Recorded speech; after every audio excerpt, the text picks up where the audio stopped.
Rights అన్ని తీసుకున్నట్టు తనకే హక్కులన్నీ ఉన్నట్టు తను మాట్లాడుతున్నాడు. పైగా అక్కడ ఏమైందంటే స్టాలిన్ వాళ్ళ విషయంలో వచ్చేటప్పటికి ప్రకాష్ రాజు పవన్ కళ్యాణ్ గారితో పనిచేసిన వ్యక్తి, ప్లస్ తెలుగు ప్రజలందరికీ తెలిసిన వ్యక్తి, తెలుగు మాట్లాడగలిగే వ్యక్తి కాబట్టి ప్రకాష్ రాజ్ త్రూ వాళ్ళు ఆయన భుజం మీద గన్ పెట్టి వాళ్ళు యుద్ధం చేస్తున్నారని భావిస్తున్నాం సార్.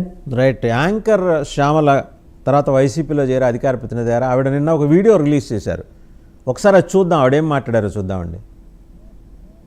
యాంకర్ శ్యామల. నిండు పున్నమి లాంటి రాష్ట్రాన్ని అమావాస్య చీకట్లు కమ్ముకున్నాయి. ఆడపిల్లలు అర్ధరాత్రి స్వేచ్ఛగా బయటకు తిరిగే ఈ దేశంలో ఒక్క ఆంధ్రప్రదేశ్ మాత్రం ఎటుపోతోంది?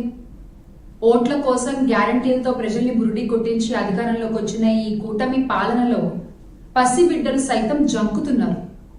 పొద్దుకు 10 సార్లు పొంగనాలు కొట్టే పోసెట్టి పుంగనూరు ఘటనపై ఏమంటావు చెప్పు? అన్నయ్య అన్నావంటే ఎదురవనా అంటూ ప్రచారాల సమయంలో సినిమా డైలాగులు కొట్టి అధికారంలోకి వచ్చిన ఇప్పటి నాయకులు జరుగుతున్న అఘాయిత్యాలపై, అత్యాచారాలపై నోరు మెదపరేం సామి? రామరాజ్యాన్ని రావణ కాష్టంగా మార్చినటువంటి ఈ కూటమి పాలనలో ఆడపిల్లలకి రక్షణ లేకపోవడం అనేది సిగ్గుచేటు. మాకు మా ఆడపిల్లల మాన ప్రాణాలే ముఖ్యం. బాబు గారు, మీ సొంత జిల్లాలో ఇంత జరిగితే, ఇంత ఘోరం జరిగితే, ఇంత అఘాయిత్యం జరిగితే మీకేం అనిపించట్లేదా అండి? బాబు వస్తే అది వస్తుంది, బాబు వస్తే ఇది వస్తుంది, ఇవన్నీ దేవుడెరుగు. ప్రాణాలు పోతున్నాయి సార్ మీరు వచ్చాక. నిండు పున్నమి లాంటి రాష్ట్రాన్ని. రైట్. జగడం సత్యనారాయణ గారు, ఆవిడ శ్యామల ఏమన్నారో విన్నారు కదా. మీరు వచ్చిన తర్వాత ప్రాణాలు పోతున్నాయట. ఎక్కడో డిస్టర్బెన్స్ ఉందండి, కైండ్లీ మ్యూట్ చేసుకోండి మిగిలిన వాళ్ళు దయచేసి. సత్యనారాయణ గారు మాట్లాడతారు. నమస్కారం సార్. వాసుదేవన్ గారు. నమస్తే అండి, చెప్పండి. నమస్తే, చెప్పండి. ఇప్పుడు ఏమంటారు, యాంకర్ మాట్లాడిన దాని గురించి చెప్పంటారా? యాంకర్ కాదండి, ఆవిడ ప్రస్తుతం వైసీపీ అధికార ప్రతినిధి. అంటే మొన్నటి వరకు రెడ్డి గారు ఎవరు ఉండేవారు కదా, ఒక ఇటువంటి హాట్ టాపిక్స్ మాట్లాడి మేడం ఎవరో గుర్తురావట్లేదు నాకు. మీకు ఏమైనా ఐడియా ఉందా? వెంకటరెడ్డి పద్మ గారండి. కాదు మేడం యూట్యూబ్ లో చేస్తున్నారు కదా. వెంకటరెడ్డి గారు కాదు మేడం, కాదు సార్. సరే చెప్పండి, ఇప్పుడు ఆవిడ మాట్లాడిన దాని మీద. ఆ రెడ్డి మేడం గారు ఇలాగే వైసీపీ తరఫుని కొత్త పలుకుతూ మా అన్నయ్యని ఇలాగ అంటున్నారు, మా అన్నయ్య జగన్ నేను ఇలాగ అంటున్నారు, అలాగే ఎత్తున్నారు అని చెప్పి చాలా వీడియోలు రిలీజ్ చేసింది. పేరు సడన్ గా గుర్తు రావట్లేదు. ఇప్పుడు ఆవిడ పోస్టులు ఆవిడ కొంచెం వల్గర్ గా మాట్లాడేది లాంగ్వేజ్, ఈవిడ కొంచెం పాలిష్ గా మాట్లాడుతుంది. అంటే వైసీపీ అరేంజ్ చేసుకున్నటువంటి స్టార్స్ వీళ్ళందరూ కూడా వీళ్ళని రాజకీయ నాయకులుగా మనం చెప్పుకోవాల్సినటువంటి అవసరం లేదు. రేపొద్దున ఈ టాపిక్ అన్న అయిపోయిన తర్వాత ఈవిడ వెళ్ళిపోతుంది, తర్వాత ఈవిడ వెళ్ళిపోయిన తర్వాత మళ్ళీ ఎవరైనా కావచ్చు తీసుకొచ్చి ఆ పార్టీ పెట్టుకుంటారు. అది వీళ్ళ రూల్స్. వాళ్ళకి పెద్ద ఇంపార్టెన్స్ ఇచ్చి, వాళ్ళ మాటలకు ఇంపార్టెన్స్ ఇచ్చి మనం పరిపాలన చేస్తున్నటువంటి నాయకుల గురించి మనం చర్చలకు రావడం. జరిగిన సంఘటన మీద ఆవిడ ప్రశ్నించిందండి. జరిగిన సంఘటన మీద ఒక పార్టీ అధికార ప్రతినిధిగా ఆవిడ స్పందించింది. సత్యనారాయణ గారు, మేము వాటిని పట్టించుకోమంటే మీరు డెమోక్రటిక్ స్పెక్ట్రంలో అండి. ఒక్క నిమిషం మీరే మాట్లాడండి. డెమోక్రటిక్ స్పెక్ట్రంలో మీకు నచ్చినా నచ్చకపోయినా వాళ్ళు మాట్లాడతారు, మీరు వినాలి, సమాధానాలు చెప్పాలి. వాళ్ళు ఆవిడ మాట్లాడింది మీకు నచ్చకపోవచ్చు, బట్ ఏదో ఒక అంశం మీద ఆవిడ మాట్లాడేది. ఎవరిని మళ్ళీ you have to withdraw your word. ఎందుకంటే ఐటమ్ గర్ల్స్, ఐటమ్ గాళ్ళు ఇలా అంటానికి ఎలా అంటారు? ఒక అధికార ప్రతినిధి రేపు పొద్దున మిమ్మల్ని అంటే మీరు ఊరుకుంటారా?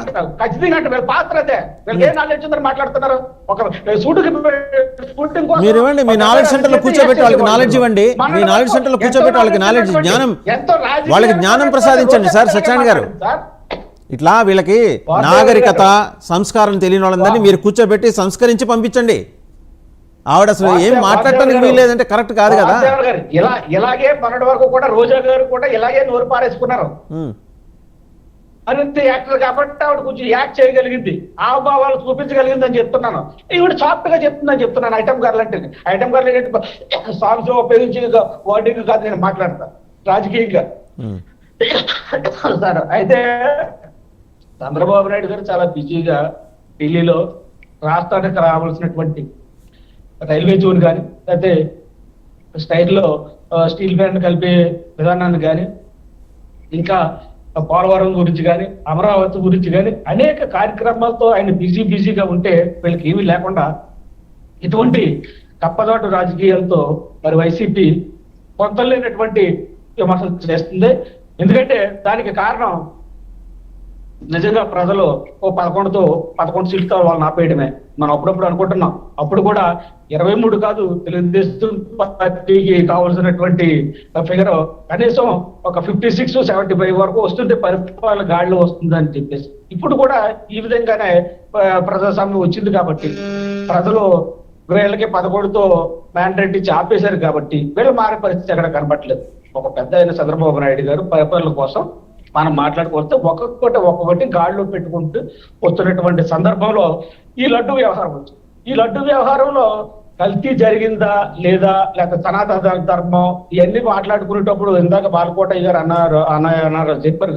సనాతన ధర్మం అంబేద్కర్ పోరాటం చేశారు, మహత్యరు పోరాటం చేశారు, లేకపోతే దళిత ఉద్యమాలు చాలా ఆయన పార్టిసిపేట్ చేసి దీని మీద మాట్లాడారు అంటే ఉన్నాయి. ఆ విధానంలో పోయే కొబ్బరి చిప్పల్లో కాపీలు దళితులకు ఇచ్చినటువంటి సందర్భాలు అనేక కోనసీమలో మా తాతలు ముత్తాతలు చూసినటువంటి సందర్భాలు ఉన్నాయి. అయినప్పటికీ కూడా అక్కడ ఇక్కడ ఒక నాయకుడికి నోటు తురుసు అనేది ఉండకూడదు సార్.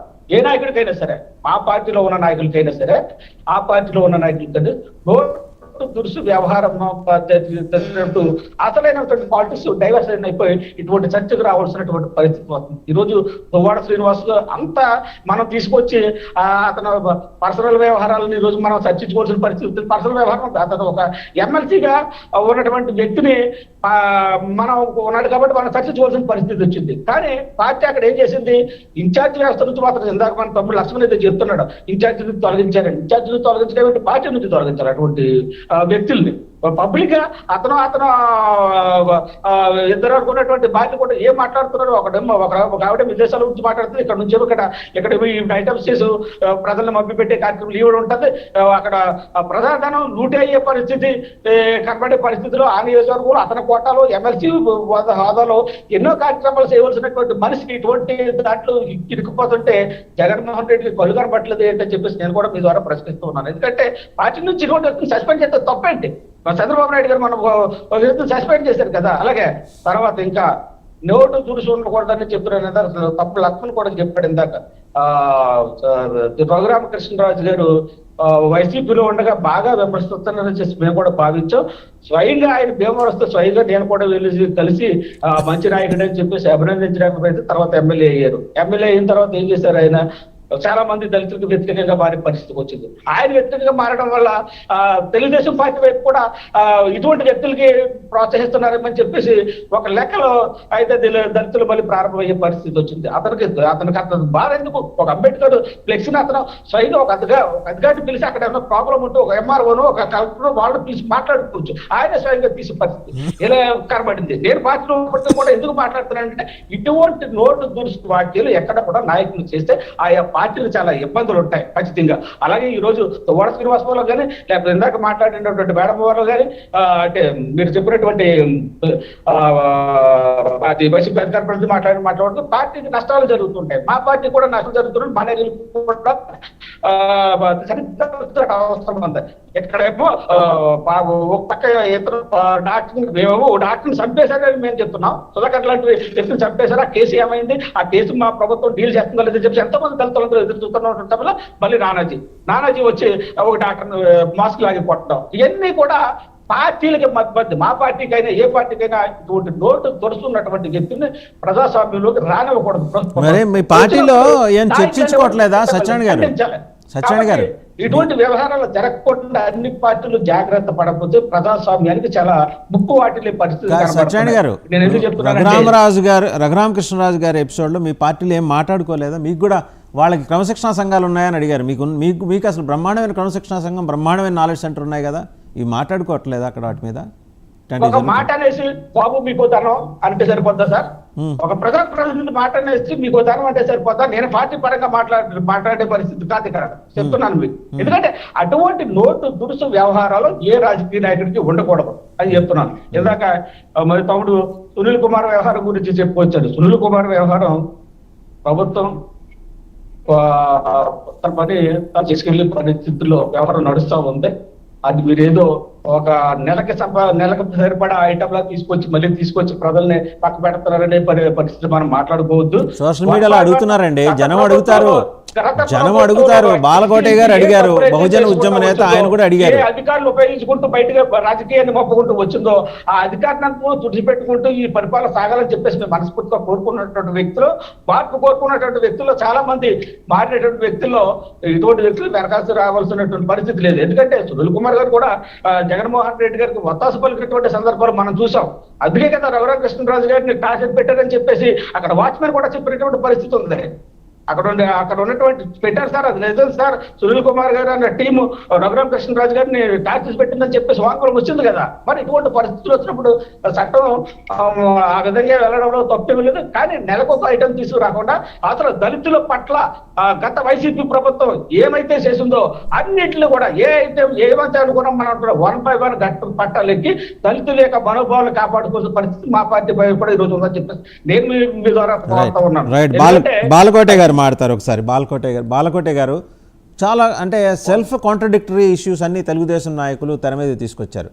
రఘురామకృష్ణరాజు గారిని సపోర్ట్ చేస్తారు, మళ్ళీ ఆయన విధానాన్ని తోలనాడతారు. అలా అని ఆయన టీడీపీ నాయకుడిగా తోలనాడారా అంటే కాదట, వ్యక్తిగత స్థాయిలో తోలనాడారు. అదే దాన్ని అబ్జెక్షన్ చెప్పారండి. ఎట్లా అండి, ఎందుకు పార్టీ ఎందుకు ముందుకు రావట్లేదు? అలాంటప్పుడు కేవలం ఒక దళిత నాయకులే ముందుకు వచ్చి మాట్లాడే పరిస్థితి ఎందుకు వస్తుంది? అన్ని పార్టీల సంగతి నెట్టిన వైసీపీ అంటే తీసేయండి, వాళ్ళకి క్రమశిక్షణా సంఘం ఇట్లాంటి వాటి మీద విశ్వాసం లేదు, నమ్మకాలు లేవు, అట్లాంటి భ్రమలు కూడా లేవు వాళ్ళకి. అది క్రమశిక్షణ ఉంటే కదా దానికి ఒక సంఘం అంటూ ఉండేది. లేని